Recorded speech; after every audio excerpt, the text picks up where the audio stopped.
दशांश पूर्णांकांचा गुणाकार करताना कोणती काळजी घ्यायची? मांडणी तर तुम्ही जशी करा, पण उत्तर दशांश चिन्ह देताना कोणती काळजी घ्यावी लागते बघा. आता आपण पहिले गुणाकार करून घेऊ. 16चा पाडा 8 पर्यंत म्हणा बरं.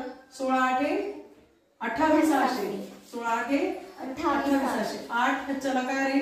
12. 16चा पाडा परत 5 पर्यंत म्हणा. 16 पंचे 80. 80 आणि 12 92. आता बघा इथं एका घरानंतर दशांश चिन्ह होतं आणि इथे पण एका घरानंतर होतं. म्हणजे किती घरानंतर दशांश चिन्ह आलं?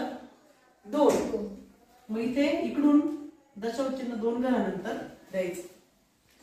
इकडून इकडच्या. जर तुम्हाला 16चा पाडा येत नसेल तर तुम्ही एक एक संख्येने पण गुणू शकता. 6 8 48. चला 4. 6 पंचे 30 आणि 4 34.